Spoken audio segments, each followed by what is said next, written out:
Okay, so in the last video we were looking at CV triangles, this canvas where we're drawing all our spiral triangles, and we saw that we have different fields, and we looked at the different fields. Oh, we looked at most of the fields. I think we got as far as Q here. Then P is something similar. So P is also initialized in the constructor here, and doesn't change after it's been initialized, does it? Yeah, no, because that's also final. And then we have now these guys, the XA, YA, XB, YB, XC, YC, those can change. So those are not final. Those are just plain old private fields. Those are all floats. And then we have this max Y that we'll look at in a second. So yeah, so there are a number of different kinds of variables. We'll look down here more at how they're used. So we saw that P and Q get set in the constructor here. These guys, triangle count and drawing to canvas ratio, are initialized right up front up here. So this triangle count is set to 50 here and then never changed any place. Drawing to canvas ratio is set here and never changed any place. You might ask, why do we do that? Why would we create set something called triangle count to 50 and never change it? That's not really a variable, right? We call it a constant. So why would we do that? Well, if you go down and look at your code, let's see, where does triangle count occur? Here in the code, as we're looping through here, we're going around and around and around triangle count times. Well, we want to know that I mean, it makes more sense to say, oh, triangle count. So we're looping through the number of triangles rather than just having this number 50 in there, which could mean anything, right? What else? And the same thing with drawing to canvas ratio, right? If we just had 0.95, that just seems like a weird magic number. Here, 0.5 makes sense because that's half, right? And our variable name is side half, so we're cutting side in half. We could have said maybe side divided by 2, right? But you get the idea here. Let's see. What else do we have? Oh yeah, so I wanted to talk about methods a little bit. So we have this. We have these methods, these method calls in the paint method. So you have this thing that says initialize vertices, and we're passing in d width minus 1 and d height minus 1. So what does that mean? Well, what that means is when our paint method gets called, we get our dimension, and then we need to execute this method here that says initialize vertices. And this method is actually defined right here in this class, initialize vertices.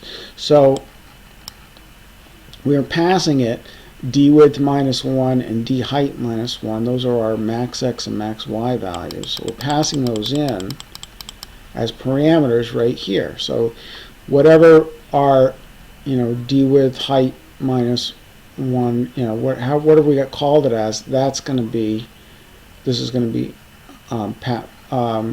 assigned to the that value is going to be assigned to max x, that d width minus 1, and that d height minus 1 is going to be assigned to max y inside this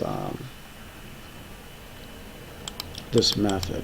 Okay, so then we just step through and do all of these steps, right, assigning these values. So basically we're just setting up these x and y values for the 3 points, for the points A, B, and C. So XA, YA are the XY points for point A, or the XY coordinates for point A. XB, YB are the coordinates for point B, and x, c, y, c are the coordinates for point C, right?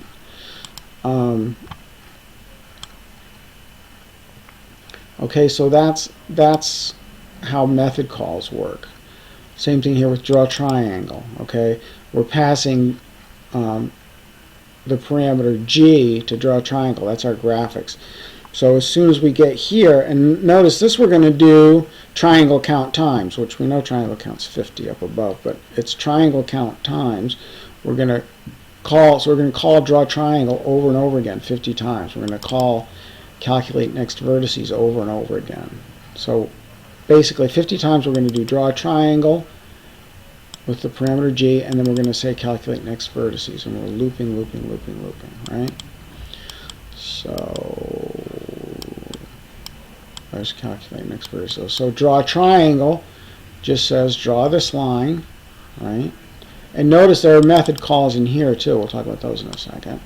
So saying draw that line, and calculate next vertices says figure out the next values for points A, B, and C.